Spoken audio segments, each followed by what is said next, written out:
गंजेपन को खत्म कर डालता है हेयर ट्रांसप्लांट। जानिए पूरी प्रक्रिया और खर्च चलते या आनुवांशिक वजहों के चलते आजकल गंजेपन की समस्या ज्यादा हो गई है। गंजेपन के विकल्प के तौर पर हेयर ट्रांसप्लांट लोकप्रिय मेथड बनकर उभरा है।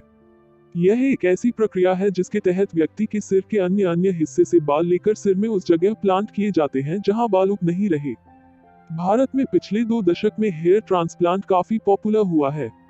पहले सिर्फ सेलिब्रिटी ही हेयर ट्रांसप्लांट कराते थे और इस पर खर्चा भी काफी आता था। लेकिन नई तकनीकों के आने से हेयर ट्रांसप्लांट सस्ता और सुलभ हुआ है, जिसका सहारा लेकर आम लोग भी गंजेपन से छुटकारा पा सकते हैं। आइए जानते हैं कि आखिर कैसे होता है हेयर ट्रांसप्लांट।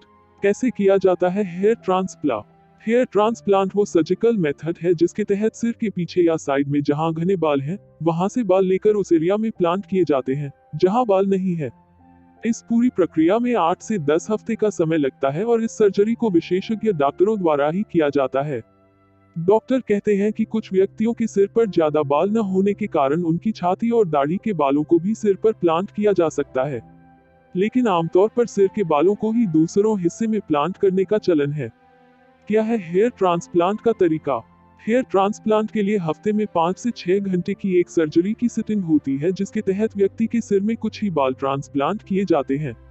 इसी प्रकार कई बार की सिटिंग में तयशुदा बाल ग्राफ्ट किए जाते हैं। इस सर्जरी में एनेस्थीसिया देने वाले स्पेशलिस्ट के साथ साथ अन्य उपकरणों के विशेषज्ञ भी मौजूद रहते हैं।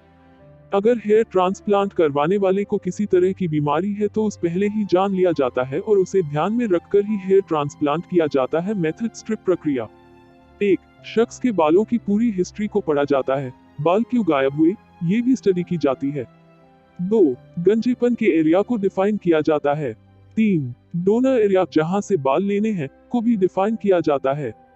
4. सर्जरी के तहत डोनर एरिया से बालों की एक लंबी स्ट्रिप निकाल ली जाती है।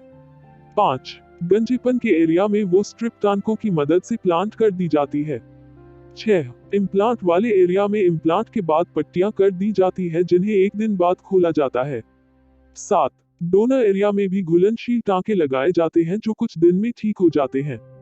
हेयरलाइन ग्राफ्टिंग फॉलिकल प्रक्रिया। हेयरलाइन ग्राफ्टिंग यानी फॉलिकल भी हेयर ट्रांसप्लांट का एक तरीका है।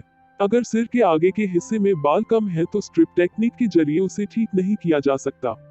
ऐसे में एक एक बाल को ध्यान से ग्राफ्ट किया जाता है। इसमें भी 7 से 8 घंटे का टाइम लगता है और मरीज को बेहोश किया जाता है। लेकिन इस प्रक्रिया का फायदा ये है कि इसमें सिर पर कोई टांके या निशान नहीं पड़ते। यहाँ तक कि मरीज को महसूस तक नहीं होता कि सर्जरी हुई है। क्या होता है हेयर ट्रांसप्लांट का असर? डॉक्टर कहते हैं कि हेयर ट्रांसप्लांट होने के 2 हफ्तों बाद सिर में असर देखा जाता है। गंजेपन से प्रभावित एरिया में 2 हफ्ते से 3 हफ्ते के भीतर नए बाल आने शुरू हो जाते हैं। ये बाल बिल्कुल अन्य बालों की तरह प्राकृतिक और उसी रंग के होते हैं। 2-3 हफ्ते में छोटे छोटे बाल आते हैं जो बाद में लंबे होते जाते हैं और गंजापन खत्म कर डालते हैं। इसकी खूबी ये है कि ये बाल अन्य बालों की तरह मजबूती से सिर की त्वचा में परमानेंट उगते हैं और जिंदगी भर सिर से उगते रहते हैं।